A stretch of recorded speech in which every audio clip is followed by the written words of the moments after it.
All right. Hey, friends and family. I am here with a life update. I've committed to myself to only do this video once. So if you have complaints about the production quality, please um, do not put those in the comment section. All right. So the reason we are here is to communicate to all of our friends, families, and acquaintances that about a month ago I was diagnosed with amyotrophic lateral sclerosis, also known as ALS, also known as Lou Gehrig's disease. Um, so, given the hope is this will be kind of a single point of truth for folks, I'm going to try to be really explicit and detailed. And so, for some of you, this will be redundant. For some of you, this will be nearly all information, but I really appreciate you guys watching the entire video to understand how we got here, our current support network, where we're going, and how you can help.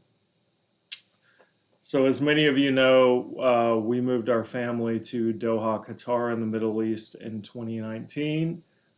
We then had our fourth kid, Cooper, over there. So me, Chelsea, Archer, Reese, Preston, and Cooper, we're all living in Doha, Qatar. In October 2021, I was playing tennis with Chelsea and had this kind of freak accident where my knee gave out on me. I tripped into the tennis net, dislocated my shoulder, broke my right arm, tore my labrum. Um, Subsequently, about a month later, I had surgery to repair the torn labrum. And in my recovery in December of 2021, I noticed that my legs felt weak and it was hard to get up from the couch, and I was noticing some clumsiness in my hands. Um, and that spun us down this path in Qatar, wherein we realized that the issue was neurologic in nature, and based on symptoms and MRIs, it appeared like it could be ALS.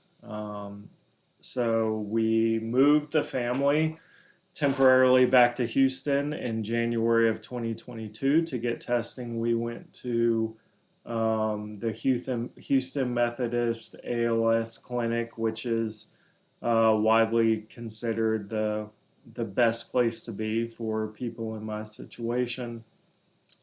At that time, I was diagnosed with primary lateral sclerosis, which is similarly degenerative in nature, but not fatal.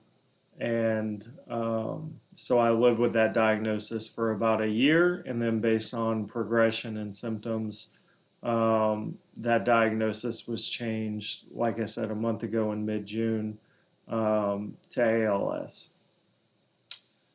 So that's how we got here. I guess I left out.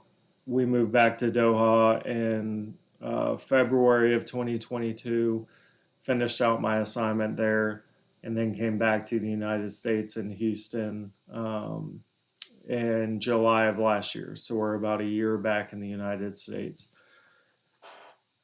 So what does this mean? What does life look like today? So today, even though I know I look phenomenal on camera, I'm less independent.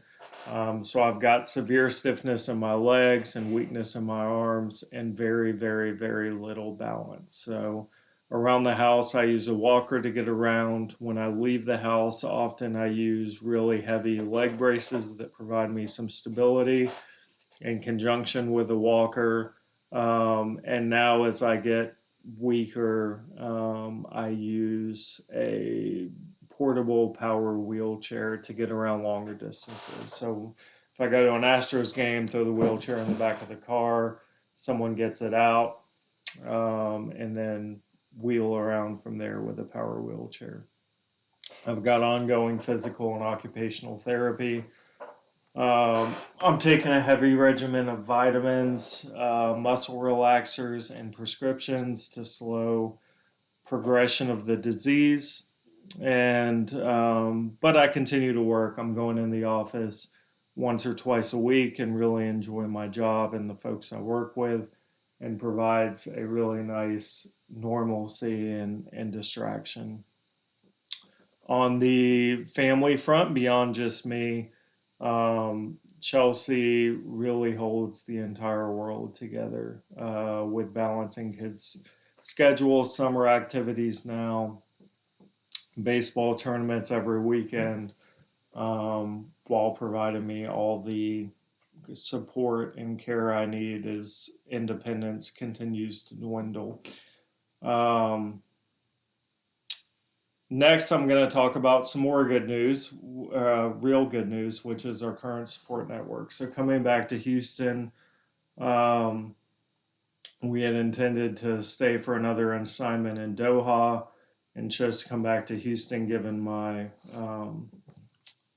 diagnosis.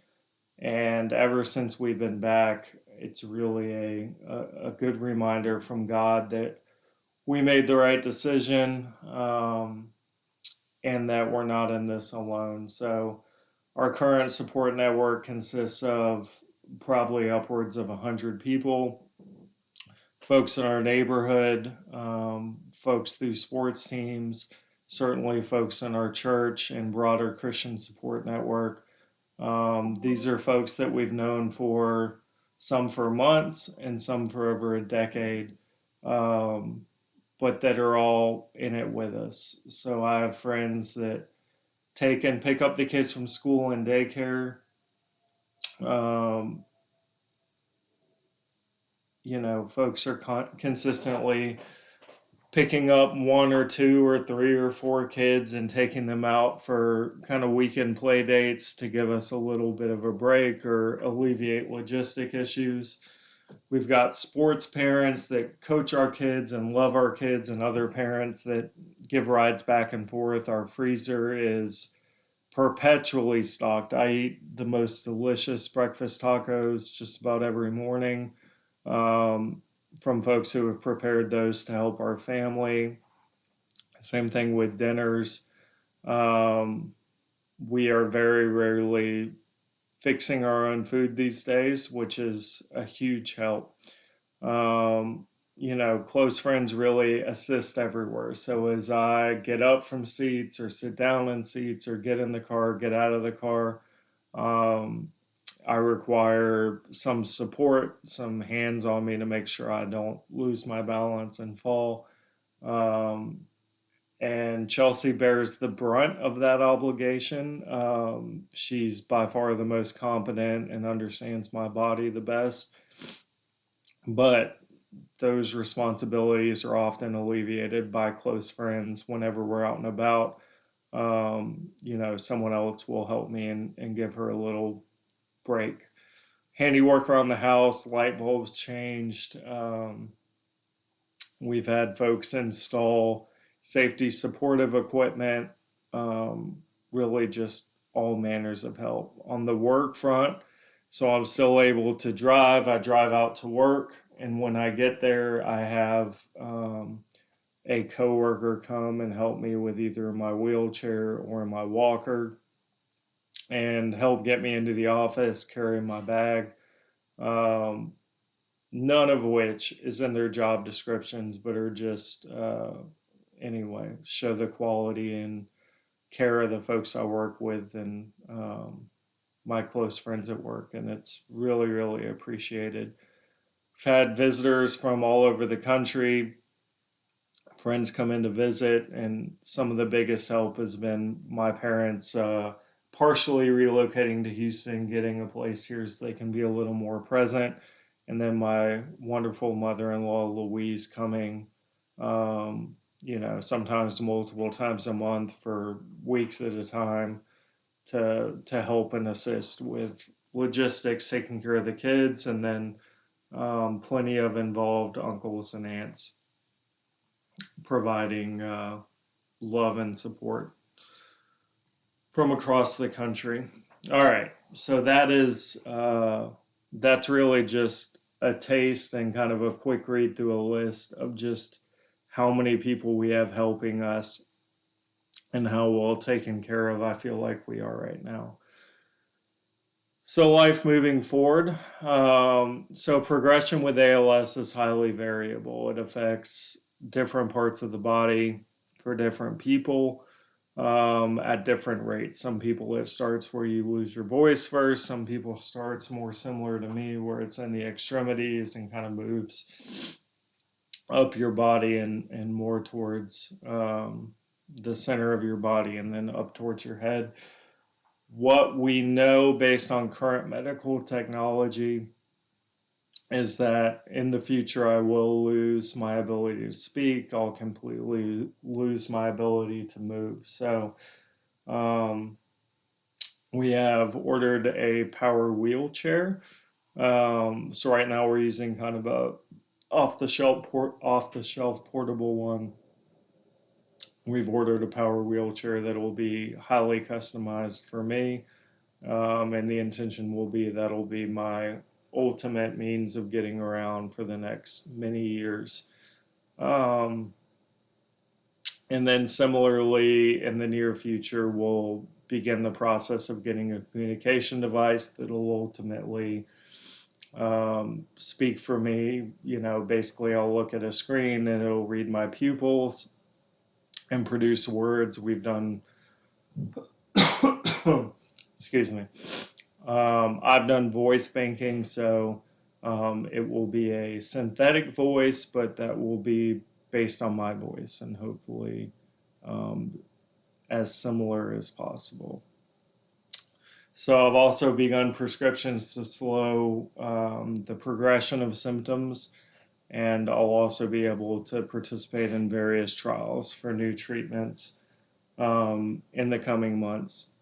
We'll keep relying on friends and family for support. So, again, thank you to all the folks who are covered in the different categories. And, you know, in all likelihood, we will not be lessening the burden on y'all, but we do appreciate it, and we know you guys are happy to jump into life with us and assist.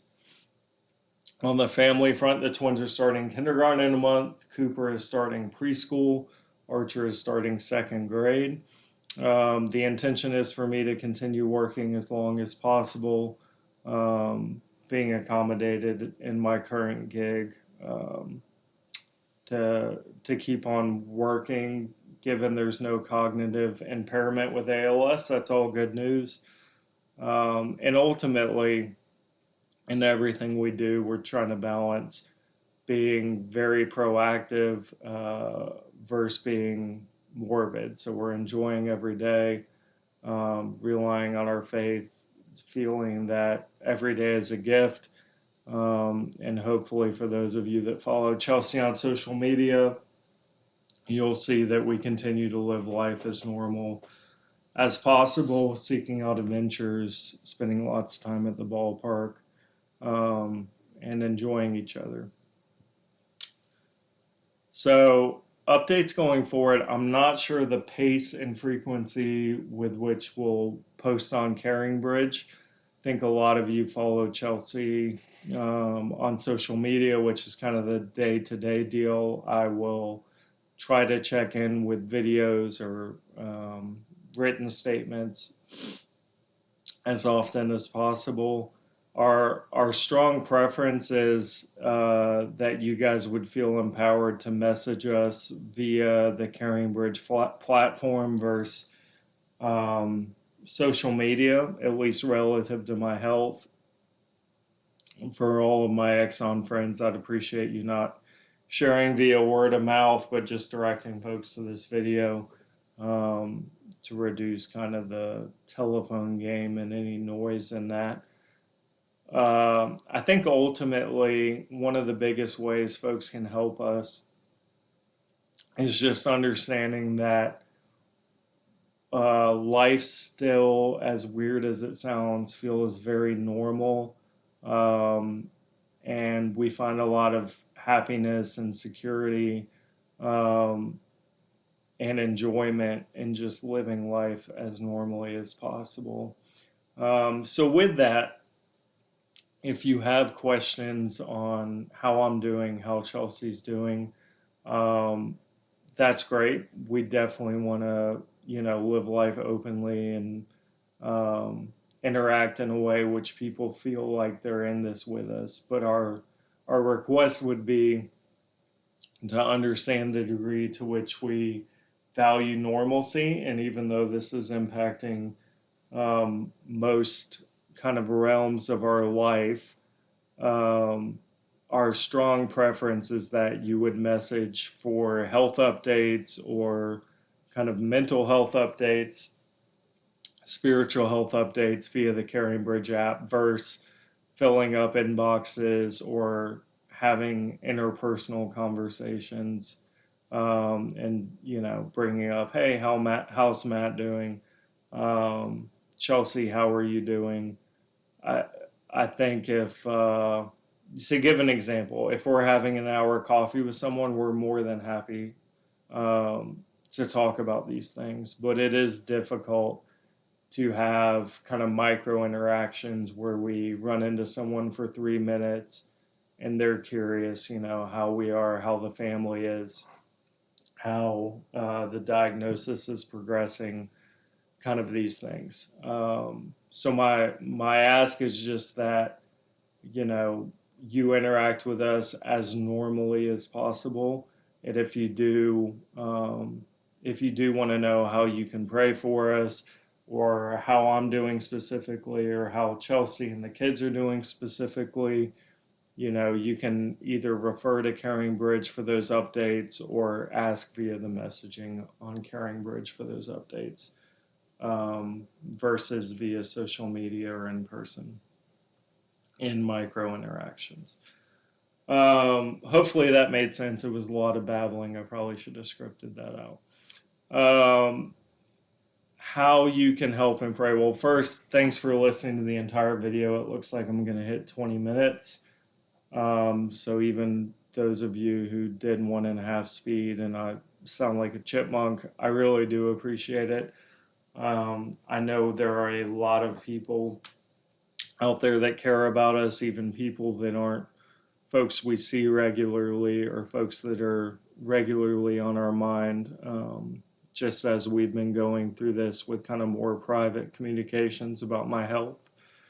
We've been reached out to by tons and tons of folks, and it's really just a reminder of what we ultimately believe, that God loves us individually, loves our family, and that God is not distant. God is interacting with us intentionally. And yeah, even though this would seem like evidence to the contrary, I know that God has a plan for me and each of our family members. And we cling to that reality every day amidst all this.